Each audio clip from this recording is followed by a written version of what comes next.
What is up, Broketographers? Brian here again for the Broketographers, and we've got another unboxing for you today. Today, it's the Fujifilm X100F.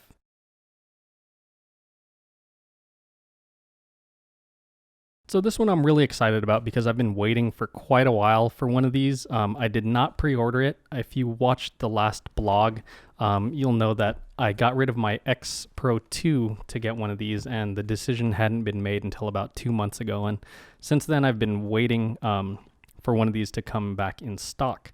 I got this from Camera West in Rancho Mirage, so shout outs to those guys for getting one of these for me. And so yeah, let's go ahead and unbox it. So Fujifilm's always had really sexy, minimalist packaging, kind of like an Apple product. And that's been the case with all the Fuji products and cameras that I've had.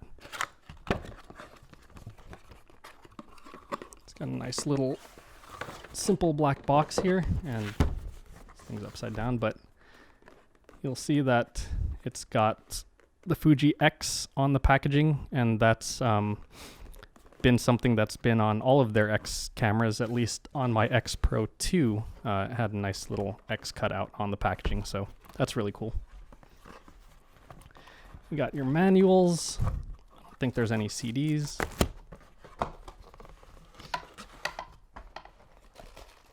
Camera right here, which I'll get to in a second.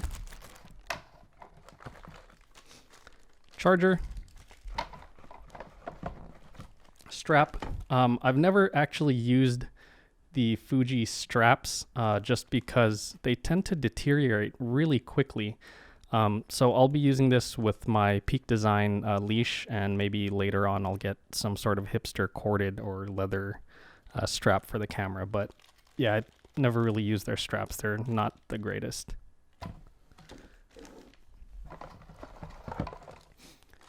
USB, data, cord, I guess for transferring firmware updates and all that, and the power cord for the charger. Battery should be in here.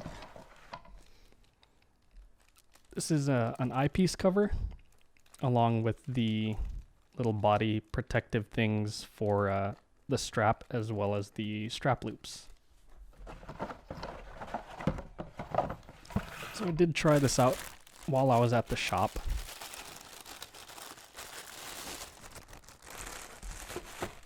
And the battery's already in here. So there it is, the Fuji X100F. It's a really nice camera, and I'll go over some of the things here in a little bit.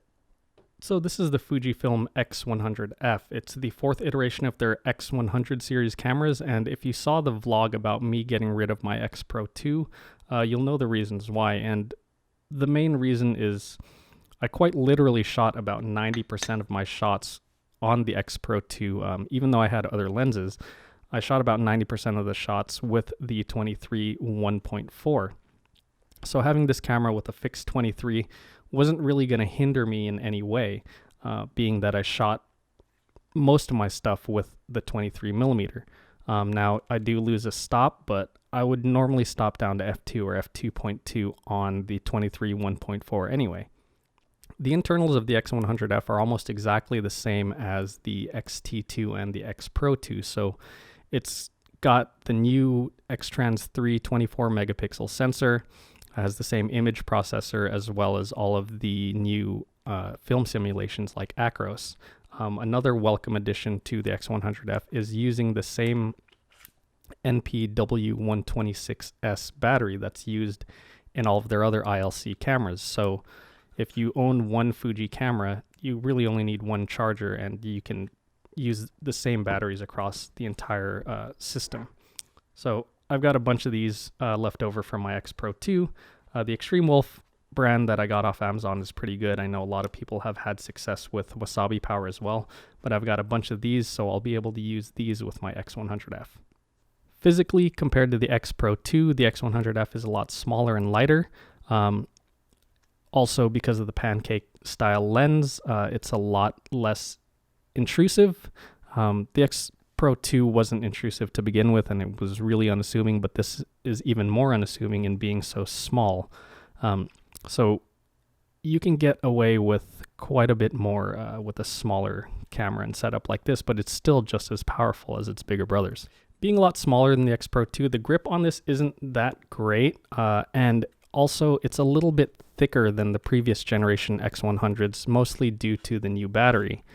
So you won't be able to use any grip plates from, Really Right Stuff or even the previous Fujifilm branded grip plate. So that's a little bit of a disappointment or an inconvenience really, but it's not that big of a deal. You still have a decent grip on the camera. I'll probably be adding a thumbs up grip here, or thumbs up little tab, just to give me a better grip on the camera because it's a lot smaller than the X Pro 2, along with not having a very deep indent here for your hand to hold on to. Coming to the front of the camera, we have this little toggle switch right here for all the different modes for the hybrid OVF, which is also present in the X Pro 2. It also has a button here, which on my X Pro 2, I had it configured to auto ISO, so I could switch between my 3 different auto ISO settings. The lens on the X100F is actually the same design as has been used on the original X100, which has been around since 2010, I believe.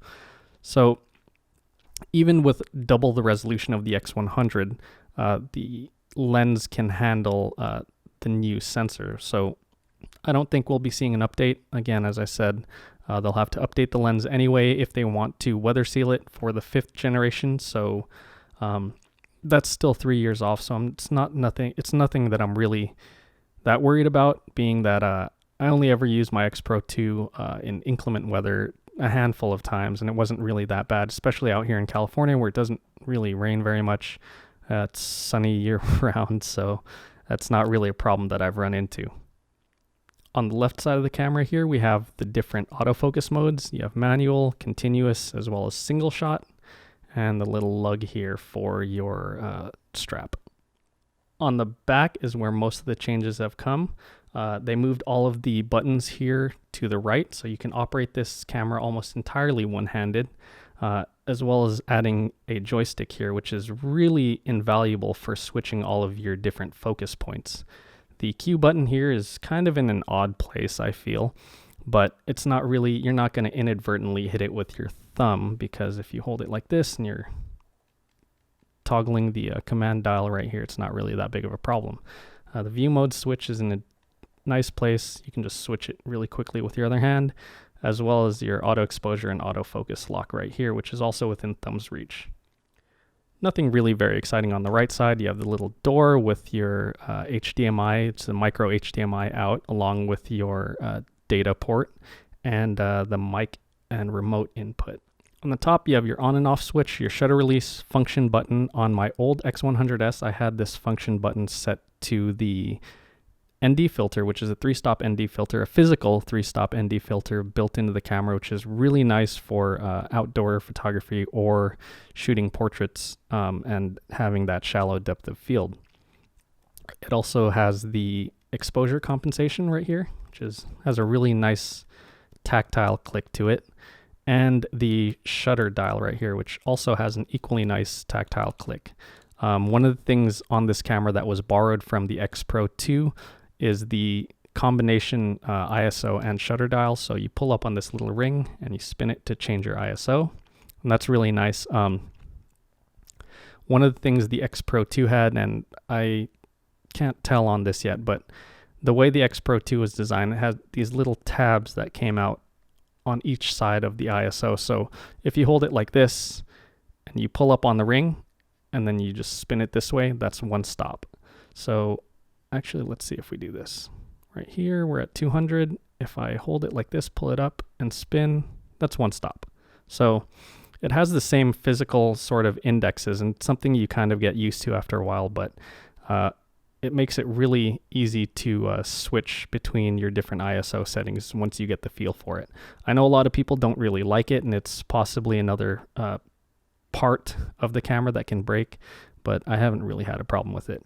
The hot shoe right here, and that's pretty much it for the physical overview.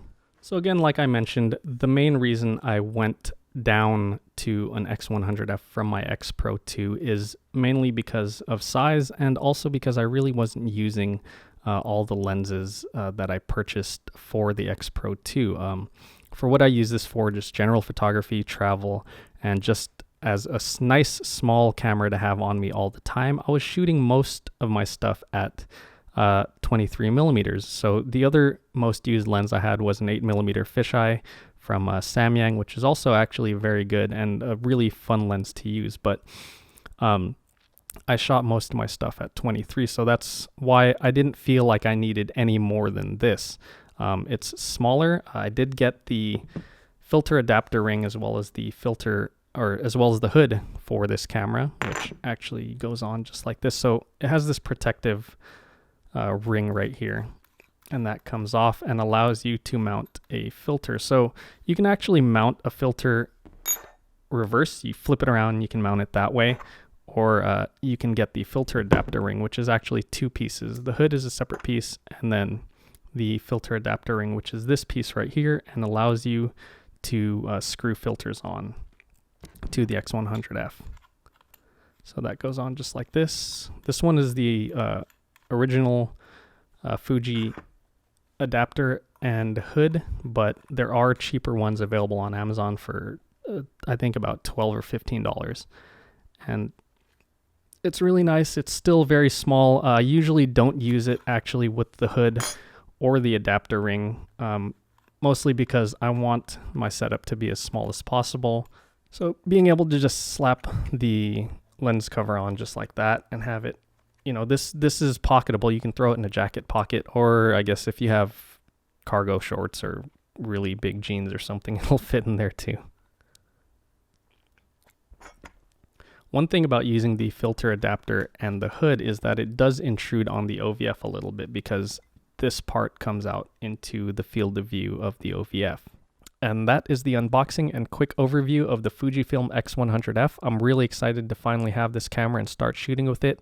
I'll probably do a review and a write-up, maybe a follow-up video once I've had enough time playing with it, but it's going to be really familiar to me with a lot of the physical controls being the same as the old X100S that I had before, as well as the X Pro 2 that I had before this. So thank you for watching. Like the video, subscribe, follow us on Instagram at The Broketographers. Check out the website at thebroketographers.com. There's a lot of cool information on there, and we'll see you in the next one.